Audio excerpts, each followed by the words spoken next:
இன்றைய இறைவார்த்தை இறைவாக்கினர் எசாயா நூலில் இருந்து வாசகம். இஸ்ரேலின் தூயவரும் உன் மீட்பருமான ஆண்டவர் கூறுவது இதுவே: உன் கடவுளாகிய ஆண்டவர் நானே. பயனுள்ளவற்றை உனக்கு கற்பிப்பவரும் செல்ல வேண்டிய வழியில் உன்னை நடத்துபவரும் நானே. என் கட்டளைக்கு செவி சாய்த்திருப்பாயானால் உன் நிறைவாழ்வு ஆற்றை போலும் உன் வெற்றி கடல் அலை போலும் பாய்ந்து வந்திருக்கும். உன் வழிமரபினர் மணல் அளவாயும் உன் வழித்தோன்றல்கள் கதிர்மணிகள் போன்றும் இருந்திருப்பர். அவர்கள் வெட்டி வீழ்த்தப்பட்டிரார். அவர்கள் பெயர் என் திருமுன்னின்று அழிக்கப்பட்டிராது. இது ஆண்டவர் வழங்கும் அருள்வாக்கு. இறைவா, உமக்கு நன்றி. இன்றைய தினத்துக்கு உரிய நற்செய்தி வாசகம். மத்தேயு எழுதிய தூய நற்செய்தியில் இருந்து. அக்காலத்தில் இயேசு மக்கள் கூட்டத்துக்கு கூறியது: இத்தலைமுறையினரை யாருக்கு ஒப்பிடுவேன்? இவர்கள் சந்தை வெளியில் உட்கார்ந்து மறு அணியினரை கூப்பிட்டு, நாங்கள் குழல் ஊதினோம், நீங்கள் கூத்தாடவில்லை.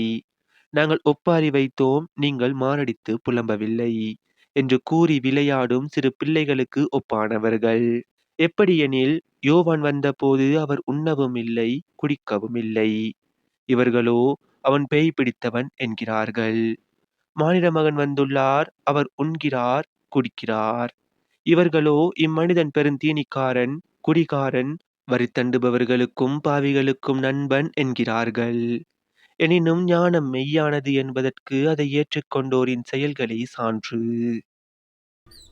இது நம் கிறிஸ்து இயேசு வழங்கும் வாழ்வு தரும் நற்செய்தி. கிறிஸ்துவே, உமக்கு புகழ். இன்றைய தினத்துக்கு உரிய சிந்தனை துளிகள். சமுதாயத்தில் பொறாமை, பொய், வெறுப்பு, வன்மம் மற்றும் சுயநலம் இவை அனைத்தும் இப்பொழுது மட்டுமல்ல, கிறிஸ்துவின் காலத்திலிருந்து இருக்கின்றது. மனித குலமானது அன்பை பொழிவதை விட விஷத்தையே அதிகமாக பொழிகிறது. இயேசுவின் வாழ்வில் அவர் எத்தனை நல்லது செய்தாலும் குறை கூறுபவர்கள், வெறுப்பவர்கள் தான் அதிகமாக இருந்தார்கள். அவரை பாராட்டுபவர்கள் மிகவும் சொற்பமாகவே இருந்தார்கள். திருமுழுக்கு யோவான் உண்ணவும் இல்லை, குடிக்கவும் இல்லை. அவரை எல்லாரும் பேய் பிடித்தவர் என கூறினர். மானிட மகன் அனைவருடன் உண்டு வந்தார். அவரை பெருந்தீனிக்காரர் என்கிறார்கள். எனவே குறை கூறி பழகி போன மனிதர்களை விட்டுவிட்டு கடவுளை பின்பற்றுவோமாக.